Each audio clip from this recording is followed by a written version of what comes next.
Hi everyone. This video lecture is about our Week 4 activities, and we'll dive into detail on the discussion and the midterm.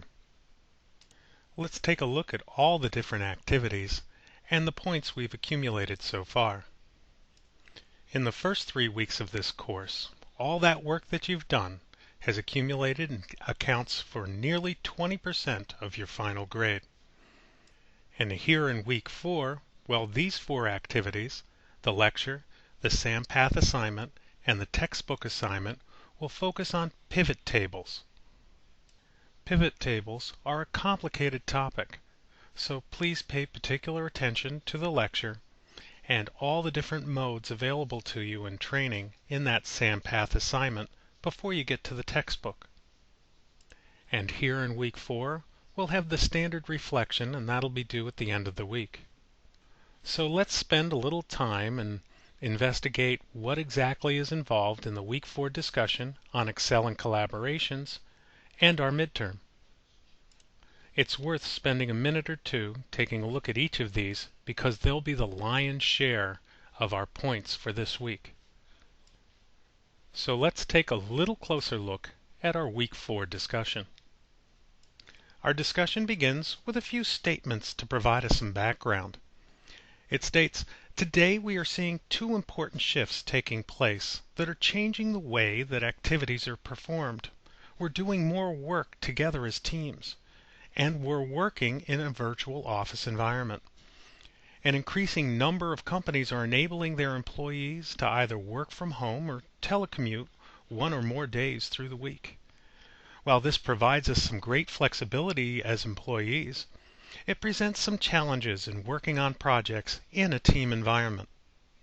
Now, the first question asks, how does the ability to work virtually and/or telecommute impact one's ability to collaborate on business documents such as Excel?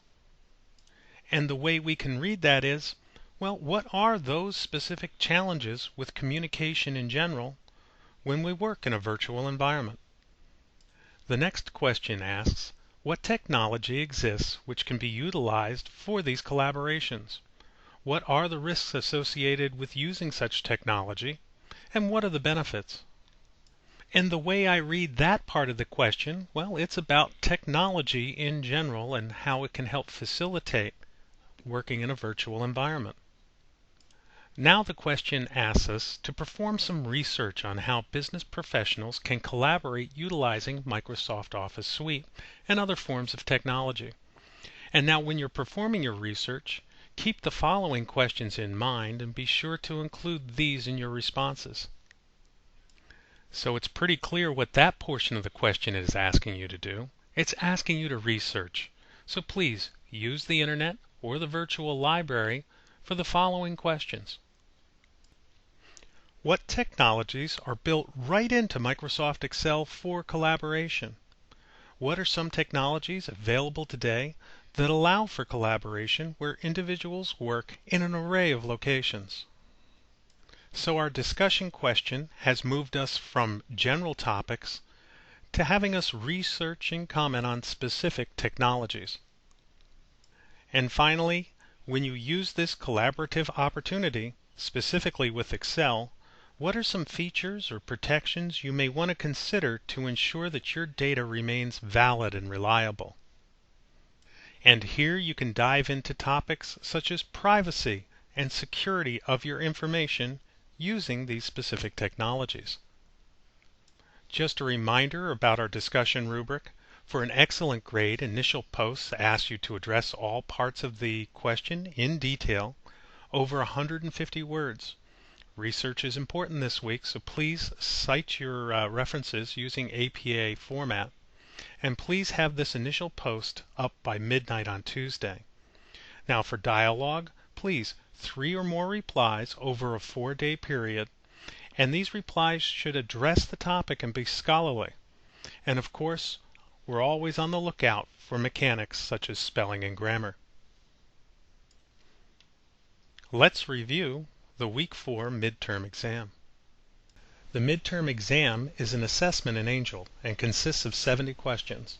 There are 59 multiple choice questions worth 1 point each, 9 essay questions worth 2 points each, 1 reflective essay question worth 13 points, and 1 course outcome essay question worth 10 points. Please note that you must complete this exam in its entirety in one attempt. Please be sure that when you click to open this assessment and begin it, that you're prepared to complete the entire exam, as you will not be able to save it and continue. This assessment is not timed, and you will be allowed to backtrack so you can double check your answers. The deadline is Saturday at midnight. The 59 multiple choice questions fall into one of 2 categories. There's a category for fill in the blank, and then there's another category that presents you an illustration and then asks you in the figure above.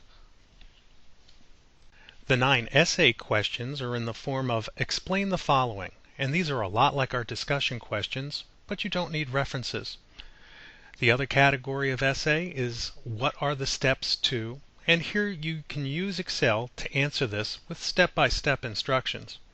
Now for these short essays you should target 100 to 150 words in length. Now the 2 largest essays on the exam are the reflective essay, and this is like our weekly reflections, but for Excel lessons covered from weeks 1 all the way through to weeks 4.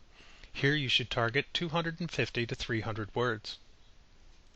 The course outcome essay, well, here you'll write a brief essay that addresses the following 2 course outcomes: demonstrating the ability to design, create, and modify spreadsheets, to create charts and graphs, and to create macros, and demonstrating the ability to apply spreadsheet principles to business problems.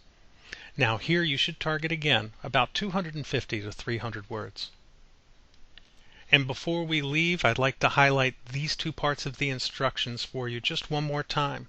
You have to complete this exam in its entirety in one attempt. Please be sure that when you click open on the assessment that you're prepared to complete the entire exam. You will not be able to save and continue.